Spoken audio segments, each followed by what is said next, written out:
Do you ever feel like you're doing everything right with money, but somehow you always end up feeling behind? You downloaded the budgeting app, you told yourself you were going to stop impulse buying, you've had the okay, it's time to buckle down and get serious conversation with yourself at what feels like hundreds of times. And I can fully relate because it was only a few years ago that I was in the exact same place as a full-blown shopaholic in over $120,000 of debt. Today I'm completely debt-free, but for a long time, I thought I just had a discipline problem. I just thought I needed a better budget or more self-control. But after years of trying and failing at this, I realized that I didn't have a knowledge problem and I didn't have a motivation problem. Instead, it was a series of subconscious habits that I was repeating all the time that completely dictated how I spent my money, and I didn't even realize that I was doing it. So in this video, I'm going to be breaking down the 8 subconscious habits that are secretly keeping you broke without you even realizing it. But once you start to see these patterns in yourself, you're never going to be able to unsee them. Starting with the first subconscious habit that might feel like a bit of a truth bomb, so I'm going to hold your hand when I say this, but you're using spending as a coping mechanism. As in, you think that you're going shopping and spending money because you need that thing, which makes sense and feels logical. But deep down, you're using your spending to change how you feel. AKA, you're using spending money as a tool to emotionally regulate. Like, think about the last time you were feeling a little bit spendy, and I'm betting it wasn't that long ago. But go back and think about how you were feeling and what happened that day. Was it a really stressful day at work? Were you feeling bored, lonely, or sad, scrolling your phone on the couch? You probably weren't really planning on buying anything, but you did have the urge to suddenly pick up your phone and start looking for things to buy. And that's because in those moments where you were feeling a little bad or out of control, you needed something to pick up your mood. You were looking to feel productive instead of bored, you were looking to feel in control instead of having someone else dictate your day, or you wanted a little dopamine hit as a stress reliever. I used to do this all the time, and for years I thought it was because I just like shopping. It's fun, it's something to do, but it wasn't until I started really paying attention to my emotional state and the triggers that got me to start shopping in the first place was when I realized that I was actually just using it as an emotional crutch. And you know what? You're not bad or wrong to have done this because in a way, it actually works. There's a great quote that really encompasses this perfectly that I'll never forget from Dr. Gabor Mate, who is a palliative care physician and an addiction specialist. But he says in these moments, ask not why the addiction, but why the pain. In that particular moment, you need something, and that spending is providing that need. Spending works. It provides distraction when you're bored. It gives you a sense of control when you feel out of control. It gives you something to look forward to. It makes you feel productive. So over time, your brain learns, hey, we're feeling bad? Okay, let's go buy something. So now that you know this, next time you feel the urge to open up Amazon on your phone or buy that thing that you just saw on that influencer, instead stop to ask, what do I really need right now? At the end of the day, it's probably really not a new kitchen gadget that you need or that new top, as cute as it is. It's probably something a little bit deeper that I would argue shopping will not fix in the long run. And once your brain realizes that spending can be used to fix your mood, it kind of tries to find opportunities to do it more often. But the problem is that sometimes things can feel a bit too expensive. Those purchases, especially as impulse buys, generally are easier to say no to. So instead, you kind of find ways to spend a little here and there on a pretty regular basis, which becomes a problem and a subconscious habit because you say, $10 here, $5 there, it's not a big deal, it's not going to hurt my budget. But over time, that adds up. And it's that subconscious habit of minimizing those purchases that can really get you into financial trouble. And I think a lot of us fall into this trap because if the price is low, we almost don't even register it. Like if I asked you to tell me everything that you spent money on yesterday besides bigger bills, could you really tell me? Did you buy a coffee at lunch? Did you go get a silly little treat? Did you pick up a few groceries on the way home? Unless you're tracking it, most people don't even register those small purchases on their radar because they don't really feel like they make an impact. Your brain will stop and think about a $300 purchase. For a lot of us, that price does feel pretty big, so you're gonna stop and think, and that price tag creates some friction there. But you may not feel the same when it's $3 or $5 repeated 10 times.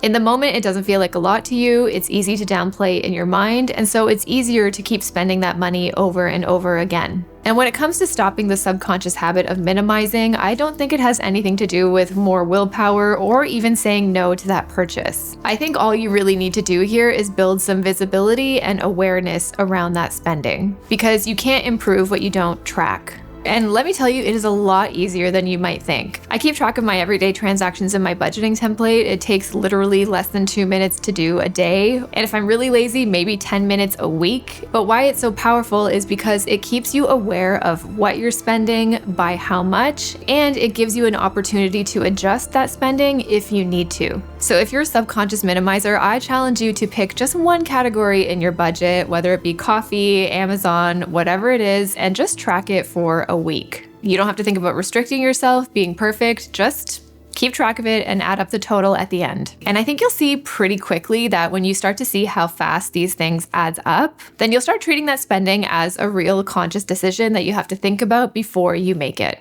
This next subconscious habit runs so deep that it took me, I feel like, decades to finally see, but it is that you spend in accordance with how you see yourself. You spend based on your identity. So for years, I had this belief about myself that I was a spender. I couldn't save money even if I tried, and even as far back as when I was a kid getting an allowance, I would never pocket that money. I would go to the corner store and spend it on candy, specifically sour keys.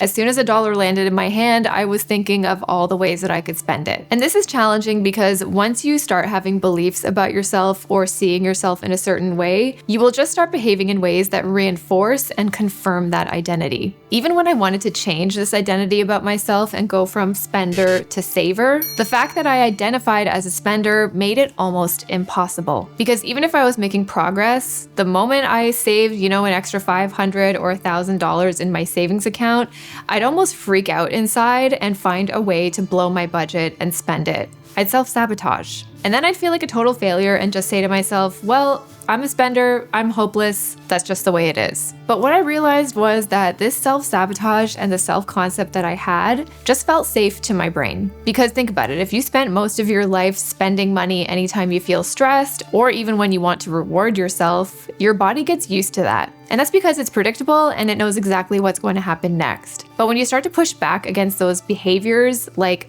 trying to save money, doing things like delaying gratification, or even just starting to track your spending, that's actually new, unfamiliar, and even threatening behavior to your brain and your body. So your brain ends up pulling back to the behavior that feels safe and that it recognizes, not necessarily the one that matches your goals or the new identity that you're trying to build. And that's why self-sabotage is so hard to stop. So let me reassure you here that if you're trying to change your spending habits and go from spender to saver, every time you happen to impulse buy or overspend, it's not necessarily because you're just bad with money. It might go a little deeper than that, and it's basically you just trying to reinforce the identity that you have about yourself. And all you really need to do is make one simple shift. Instead of saying things like, I'm bad with money or I'm just a spender, just start saying things like, I'm the type of person who thinks before I buy, or I'm the type of person who saves before I spend. This subtle shift in language and your self-talk will slowly start to shift your identity and beliefs about yourself too.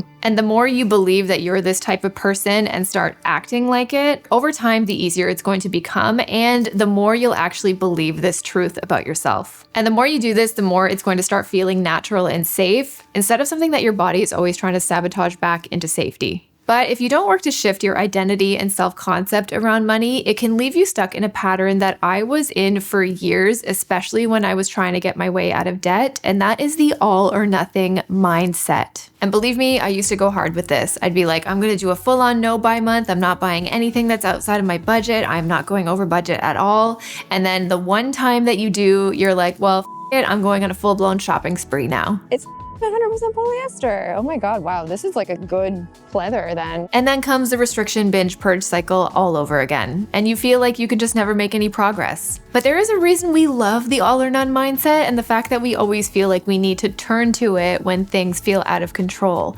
And that is because it is crystal clear. Having an all or none kind of black and white mindset is actually the easier way out. It's easier than moderation because moderation requires some work and mental power. Cognitively, it's more expensive than all or none thinking, especially in those moments when you're stressed, tired, or when real life starts to set in. And that's usually when the all or none plan really goes off the rails. So even though an all or none plan sounds cut and dry and pretty easy to do, in reality, it's really hard to stick to. Which is why it's so important to ditch this financial perfectionism. And to do it, it's actually easier than you think. All you need to do is plan your spending. AKA, you just need to be realistic about what you actually spend money on versus what you think you can spend money on. If you want to do a no-buy month, but you love having a coffee treat every so often, instead of cutting it out of your budget, include it instead. Even if the purchase does feel impulsive, you're actually still sticking to your plan and making more progress than you would have if you had tried to eliminate that category altogether. At the end of the day, and especially in my experience, all or none thinking will just get you a whole lot of nothing in the end. And planning for imperfection is actually the key to making progress. Which brings me into the next habit, which now that I think about it is probably not that subconscious at all, because most of us know we're doing it when we do this, and that is buying now and worrying about it later. You see something you want, you feel that little bit of hesitation, like, I know I probably shouldn't be doing this, I probably can't afford it, but then you're just like, well, that's a future me problem. And you click add to cart. And there's actually a psychological term for this, and it's called temporal discounting. This is where your brain naturally prioritizes immediate rewards over future rewards or even consequences later. So if somebody offered you $20 right now, most people would take that $20 instead of getting $30 if they waited a week. And the reason this happens is because your brain prioritizes getting that dopamine hit now over anything in the future. So things like next month's credit card bill just feels too abstract to care about today. But at the end of the day, your spending today is a lagging measure of what your future bank account is going to look like. So how do you actually get better at predicting future consequences or even future rewards? Basically, you have to connect that purchase to a future version of yourself that you can actually envision and relate to. It's something that you actually want. Like if I'm feeling particularly spendy, a simple question I like to ask is future Christina going to be pissed at me right now? And if the answer is yes, then I might think twice before I spend that money. And if that still feels too abstract for you, then I like to always think about it this way. Most of us don't really want to get up off the couch to go work out at the gym. But you know that deep down, if you skip, you're going to feel pretty guilty, and you know how good you always feel after you do it. If you get into the habit of thinking about your future self and not just your present, then it's going to help you start to think more critically about a purchase before you buy it. And the most interesting thing about pushing your financial consequences to the future is that you're also subconsciously thinking that future you is going to be able to handle it. We have all told ourselves things like, I'll start saving next month, or I'm going to be more disciplined later. I'm going to start Monday. And you know what? When work calms down, that's when I'm going to start budgeting. So you create scenarios where future you is organized, has their financial shit together, and is motivated, while present you always ends up getting a free pass. And this is actually a subconscious thing that psychologists call optimism bias. We naturally tend to overestimate how disciplined and capable we're going to be later on in the future. It's really easy to imagine future you with more time, more energy, more resources, and more self-control than you have today. So when it comes to your money, subconsciously spending today feels fine because future you is just gonna take care of it, don't worry about it. But the problem is that present you eventually becomes future you. And if you didn't do anything to change your financial situation or your habits, then you end up having to make up for yesterday's choices today. And that's why waiting until you make more money or waiting for the first of the month or even Monday to make a change isn't a good solution. Which is why if you want to start doing things like saving, investing, budgeting, then the best time to start is now. And the good news there is that these habit changes don't need to be big or grand at all. Maybe you start automating $50 a month to go into a savings account, or you reduce one spending category in your budget by 10% instead of 100. I heard someone say that the best antidote to any anxiety is action, so just do something now. And if you need a little push,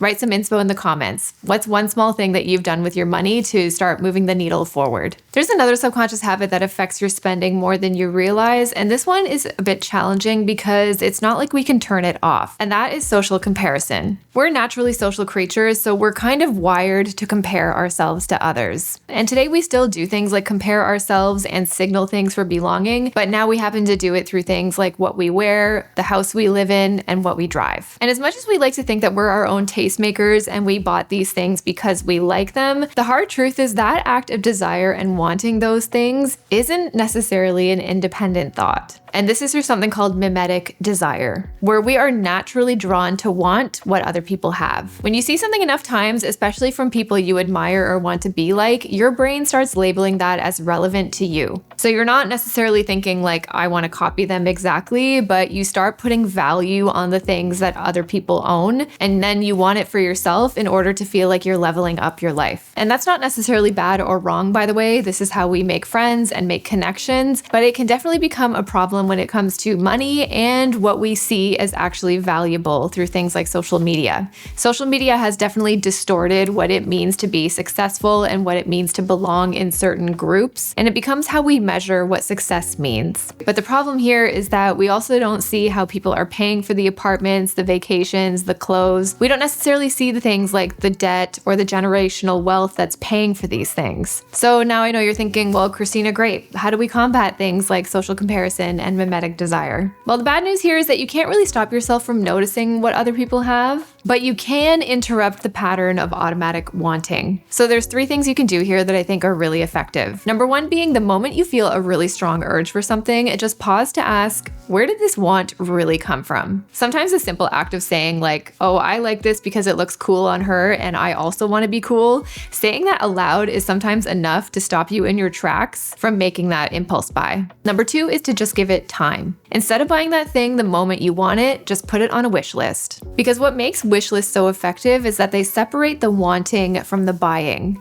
They basically just give you a little bit of room to breathe. And number 3 is to simply redefine what wealth means to you. Yes, wealth and success and belonging can mean owning designer shoes and having a nice car, but it can also mean things like buying peace of mind, buying your time back, or buying your freedom. If you redefine the desire, then it becomes easier to filter out the rest of that noise. And this is one of the most important subconscious habits that I think you really need to address if you're going to make progress anywhere else with your money, and that is addressing a scarcity mindset. Because that same scarcity mindset that gets you worried about money all the time is the exact same one that gets you to spend it. Basically, it gets you to react to every little thing that feels urgent or limited because you're afraid of missing out. And I know that you've fallen victim to the scarcity mindset because you went in for the one-day sale, they got you with the one item left in stock, or you've definitely bought multiple backups because you were afraid of running out of something. And this is because you're not even necessarily afraid of losing out on the thing, but you're more afraid of losing out on that deal. Psychology calls this loss aversion, where the emotional impact of losing out on that opportunity is greater than the thing itself. And this can be very difficult to break, especially if you grew up in circumstances where money was tight and hard to come by. But I do think there are a few things that can help you break out of scarcity mindset, or at least be aware of it when it comes up. If you're really tempted to buy something and it is saying that it's on sale or you're gonna miss out, the first thing you can tell yourself is the reassurance that there is always going to be something to want. So buying that one thing might calm the urge for a little while, it might change your emotional state and make you feel better, but in the next breath, there's gonna be something else that you want to buy. Second is that,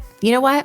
There's always going to be another sale. Black Friday is the same day every single year. The Sephora sale happens the same month every single year. Those sales that are meant to create this sense of urgency are actually more repetitive than you might think. And third is simply practicing gratitude. When you focus more on what you already have, then any purchase from the outside is going to feel a bit more unnecessary. And once you stop letting yourself react to every moment of scarcity, you also stop letting it make your financial decisions for you. So now you know the 8 subconscious habits that are secretly keeping you broke. But once you start to recognize them, that's when I think you can feel more empowered to make real financial change and feel more in control of your money. But money isn't all about the subconscious habits. It's also about the routines you do every day that really matter. And the best ones that will save you the most money are actually kind of boring. So watch this video next where I break those down for you. Thanks so much for watching, and I'll see you next week.